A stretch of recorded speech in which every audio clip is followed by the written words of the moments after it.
Lembaga Masyarakat Forum Generasi Penerus Negara Kesatuan Republik Indonesia atau FGP NKRI yang diketuai oleh tokoh aktivis Fahri Lubis di bawah pembinaan Marsikal Madya Dr. Andes Bastari R. SH MPD MSc MSI mengadakan kegiatan pada hari Sabtu 21 Januari 2023 yang diselenggarakan di Gedung Juang 45 dengan tajuk dan konsep Simposium Nasional dan Cerdas Cermat dengan mengusung tema internalisasi Pancasila dan Konstitusi pasca Reformasi 98. Nothing, tidak ada satupun yang dapat menghancurkan tubuh kita kalau bukan Tuhan yang memanggil kita pulang. Jangan dipanggil dengan konsep sesat. Ya, saat ini terjadi konsep sesat, dan saya menunggu untuk kita berdiskusi dengan mereka siapapun juga itu yang sedang mau menghancurkan bangsa ini. Mengadendum Undang-Undang Dasar 45 yang dinilai sudah kurang sesuai dengan kemajuan zaman dan menjamin dapat berlangsungnya kehidupan masyarakat bangsa dan negara berdasarkan Pancasila. Ini kita catat sebagai awal daripada kesepakatan kerajaan Nusantara untuk menyerahkan kedaulatan kerajaannya untuk bersatu secara damai dan ikhlas. Ini adalah bagian edukasi kepada masyarakat tentang kerusakan yang telah terjadi di dalam bangsa ini oleh karena Undang-Undang Dasar 2002 atau Undang-Undang Dasar 2002 adalah Undang Dasar NRI 1945. Kenapa saya mengatakan Undang-Undang Dasar 2002?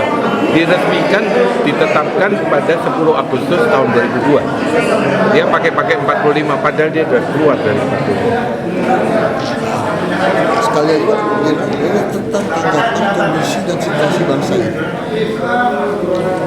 Kalau saya ditanya kondisi dan situasi bangsa ini, saya merasakan situasi persaingan antara peserta-peserta pemilu, yaitu partai-partai politik, seperti menjelang G30 SPKI.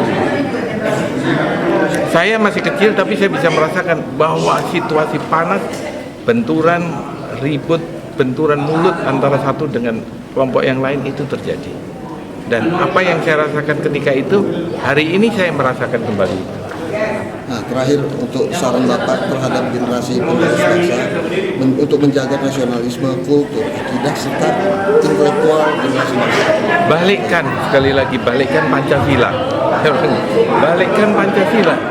Maka tadi saya berulang kali mengatakan, saya tidak pada posisi harus Undang-Undang Dasar 45 yang dulu, enggak juga. Tapi Undang-Undang Dasar 45 itu harus diadendum dengan pengkajian ulang terhadap apa yang sudah kita miliki sekarang. Andai kata antara pembukaan dan batang tubuh Undang-Undang Dasar 45 serta undang-undangnya itu satu aliran bernafaskan Pancasila, internalisasi akan terjadi. Internalisasi tidak terjadi oleh karena hal tadi itu secara normatif, secara aturan hukum dan peraturan perundangan. Tetapi ada hal lain yang juga memberikan pengaruh, yaitu contoh daripada pemimpin. Contoh para pemimpin sekarang ini kurang bagus. Saya harus katakan kurang bagus. Kenapa kurang bagus? Lebih banyak ngomongnya daripada kerjanya, gitu. Presidennya berusaha setengah mati, para pembantunya saya melihatnya kurang serius menjalankannya. Yang lebih memuakkan, sekarang semua orang pakai foreigners. Maaf nih, ini semua orang memakai foreigners atau tidak menjadikan dirinya, semua ingin dilayani, semua ingin yang paling duluan, semua orang yang paling berkuasa. Ini situasi yang sudah terjadi, memuakkan. Baik, terima kasih. Tujuan utama daripada Simposium Nasional dan Cerdas Cermat ini satu adalah kita menjalin silaturahmi sesama anak bangsa. Itu Pak Bastari. Karena saat ini dimanapun simposium, seminar apapun, itu tidak majemuk, kelompok-kelompoknya masing-masing saja. Yang ada simposium itu dari berbagai golongan, kelompok. Hari ini para pembicara hadir dari kepolisian, dari Angkatan Darat, dari praktisi ekonomi, dari Angkatan Udara, di luar institusi, maksudnya pribadinya, ya, pribadinya. Jadi Pak Komjen ini bukan sama institusi.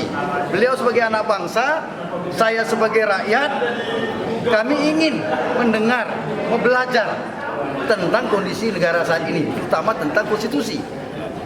Jadi goal yang diharapkan di sini adalah satu, kita membangun persamaan persepsi, pemikiran tentang solusi terhadap yang terjadi saat ini. Pertanyaan saya kepada rekan-rekan media, apakah keadaan ini aman-aman saja? Jawab jujur. Baik-baik saja kondisi kita saat ini. Media kan juga rakyat, betul. Sekarang saya tanya, jujur kita saat ini kondisi kita baik-baik saja, nyaman-nyaman atau tidak? Tidak. Berarti perasaan kita sebagai rakyat sama. Begitu juga beliau-beliau ini. Saya mengundang bukan karena beliau ini jenderal, tidak.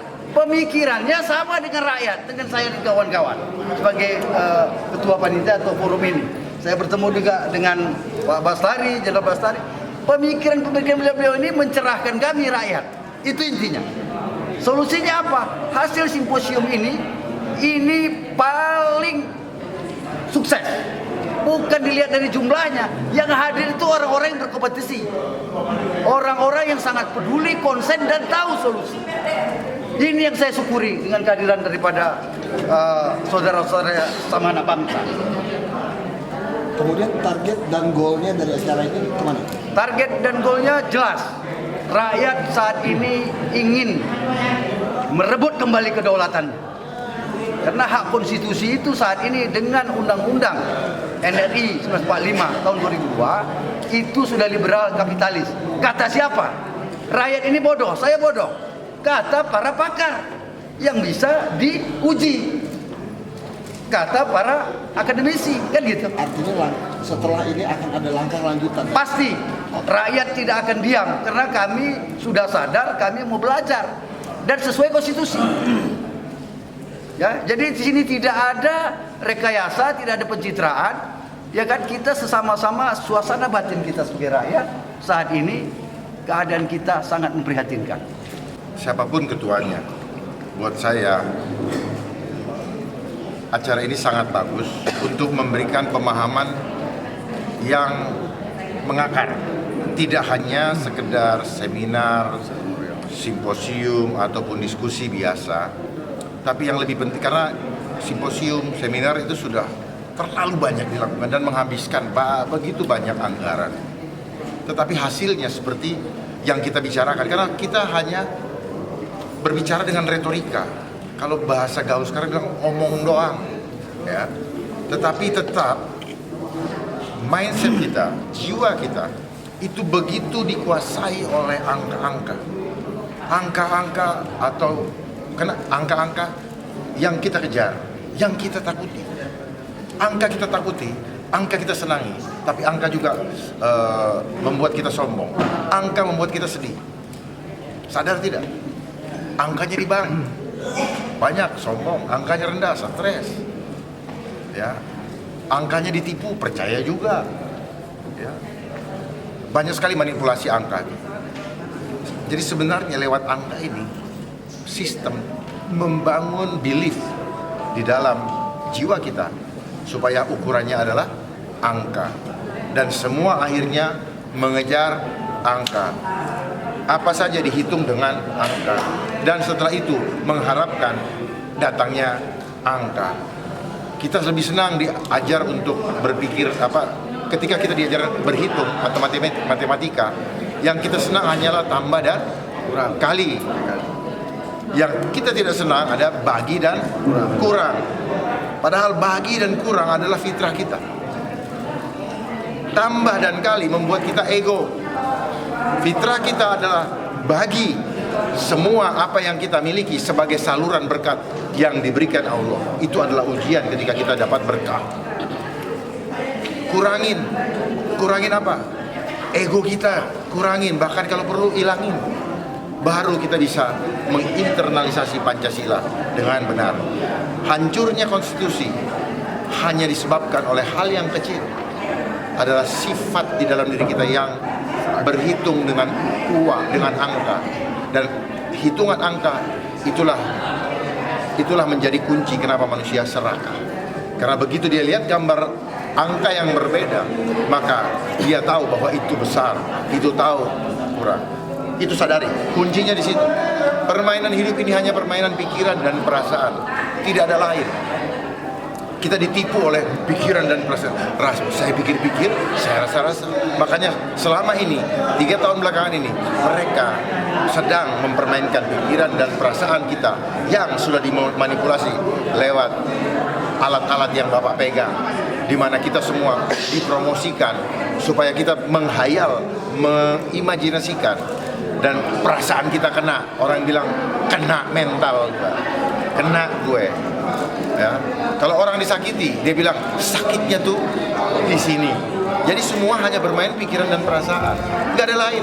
Kita takut dengan yang lain karena pikiran perasaan. Kita takut untuk menyampaikan kebenaran, takut dianggap berbeda. Nanti rasa-rasanya nggak enak sama yang lain. Sehingga banyak di antara kita sekarang bersama-sama seragam masuk ke dalam jurang kehancuran, tapi nyaman. Dan kita tidak berani berbeda karena didoktrin selama ini, kalau tidak seragam maka kamu bukan teman saya, kamu bukan bagian dari saya. Sehingga orang yang menyampaikan kebenaran berbeda dengan mainstream menjadi tidak berani. Karena apa tidak berani? Karena tidak menginternalisasikan Pancasila, ketuhanan yang Maha Esa, Allahu Akbar. Kehidupan saya diatur oleh sistemnya Allah, bukan sistemnya konstitusi. Konstitusi harusnya menjadi turunan. Makanya kenapa pejabat selalu harus disumpah sebelum dia menduduki jabatannya. Demi Allah. Berarti dia harus semua pikiran dan perasaan dia berpikir tentang apa suara hatinya Allah. Mulut dipakai untuk menyampaikan sebagai loudspeaker suara hati yang berasal dari siapa yang mencipta kita? Allah. Bukan yang membuat pabrik, bukan yang punya perusahaan. Itu sejatinya semuanya. Jadi ini menjadi tidak berarti kalau kita tidak paham yang sesungguhnya. Percaya, ketakutan tidak akan pernah muncul ketika kita mengetahui akar kebenaran. Kita semua harus tahu kebenaran, karena kebenaran itu yang akan memerdekakan kita. Baik, terima kasih. Baik, terima kasih. Jadi saya akan nyambung dari apa yang disampaikan oleh sahabat saya, bahwa simposium nasionalis sangat bagus, sangat strategis. Karena intinya adalah untuk menghayati ya nilai-nilai Pancasila, kemudian diwujudkan ya di dalam suatu narasi konstitusi, yaitu Undang-Undang Dasar 1945, 18 Agustus 1945. Nah sekarang muncul Undang-Undang Dasar pasca reformasi, dan kita selaku generasi penerus ya, mulai dari para pejabat, mahasiswa, dan seluruh lapisan masyarakat harus paham betul apa yang terjadi perubahan dari Undang-Undang Dasar 1945 18 Agustus 1945 dengan Undang-Undang Dasar pasca reformasi 1998. Harus tahu. Oleh karena itu saya bersyukur sekali kepada Bung Fahri bisa menyelenggarakan simposium ini yang menyentuh ya ruh daripada negara dan bangsa Indonesia. Harus dikritisi betul. Kalau tidak kita akan disorientasi, tak tahu melangkah kita kemana, benar atau tidak, itu kita tidak tahu. Kembalikan kedaulatan rakyat, kembalikan melalui jalan, kembali kepada Undang-Undang Dasar 1945 18 Agustus 1945. Insya Allah kita akan menemukan jati diri kita kembali. Kepada TNI bertanggung jawab, karena melalui sumpahnya TNI melaksanakan sumpah setia kepada negara kesatuan Republik Indonesia berdasarkan Pancasila dan Undang-Undang Dasar 1945. Sumpahnya itu ada pada bulan November 1945. Artinya apa? Undang-Undang Dasar 1945 yang disumpah setiai sama TNI adalah Undang-Undang Dasar 1945 18 Agustus 1945. Kalau ada perubahan, mari kita berbicara sama-sama. Kenapa? Waktu itu memang iya ada di DPR. Fraksi TNI ada, tetapi saat itu adalah kehendak rakyat demikian besar, ini desakannya TNI tidak pernah akan berbenturan. Mari kita ikutin. Toh dulu ada undang-undang RIS, toh dulu ada undang-undang UUD 50, kita akhirnya 5 Juli 1999 kita kembali lagi kepada Undang-Undang Dasar 1945, 18 Agustus 45. Sekarang kita ada undang-undang pasca reformasi Undang-Undang Dasar NRI. Nah, diuji secara historis, secara sosiologis, secara antropologis, ternyata begini hasilnya. Yang belum sangat jauh daripada untuk mencapai tujuan nasional yang diamanatkan oleh pembukaan Undang-Undang Dasar 1945. Kita evaluasi, kita kaji ulang kata senior tadi, Letnan Jenderal Bambang, dan kita akan kaji ulang seperti itu dengan maksud kita adalah tetap pada rel yang diamanahkan oleh para pendiri bangsa. Mari kita bersatu, TNI, Polri, ulama, dan rakyat. Mari kita sama-sama kompetisi dengan nama itu yang baik. Demikian. Kita cermati bersama bahwa saat ini negara kita memang sedang carut marut. Kenapa saya bilang carut marut? Fakta saat ini perpecahan terjadi di mana-mana. Jangan antara ulama dengan umaro, saat ini ulama dengan ulama pun sudah masing-masing fungsinya, masing-masing dengan benderanya, masing-masing dengan keegoannya. Nah, harapan kita dengan adanya simposium ini yang kita lakukan akan menjadikan membuka wacana kita bersama-sama, umat, ulama, baik itu kiai, santri dan lain sebagainya, rakyat Indonesia segera kembali kepada Undang-Undang Dasar 1945. Kenapa? Sebab di sanalah tentunya sukses dan tidaknya bangsa ini. Para petinggi kita, para pejuang kita, semuanya sudah memikirkan lebih jauh dari itu. Kalau sekarang beranggapan bahwa kita pejuang, saat ini bukan pejuang di antara kita.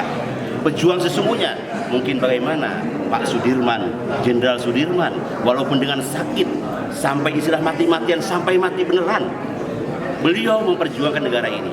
Nah, saat ini, krisis ini harus kita cepat ambil langkah dan ambil solusinya. Dengan simposium, mudah-mudahan ini menjadikan salah satu wacana jalan bagi kita bersama-sama merapatkan antara umat, antara rakyat dan pemerintahan. Sehingga kemarin saya sampaikan, hendaklah kita bersama-sama jadikan uhuwah Islamiyah, uhuwah watoniyah, uhuwah basyariah. Kita bersatu padu bersama-sama. Untuk apa? Untuk anak cucu kita di masa yang akan datang. Jika negeri ini hancur, anak cucu kita yang akan datang tentunya yang akan mengatakan bahwa dia adalah pecundang. Sekarang ada diri kita, apakah kita menjadi pejuang atau jadi pecundang? Simposium ini selanjutnya akan dirumuskan menjadi sebuah usulan maupun pemikiran yang akan diserahkan kepada legislatif maupun eksekutif dan edukatif untuk ditindaklanjuti secara konstitusional agar ada sebuah strategi baik dalam hal kurikulum untuk pendidikan maupun pelatihan generasi yang akan datang ke depannya. Salam Pancasila.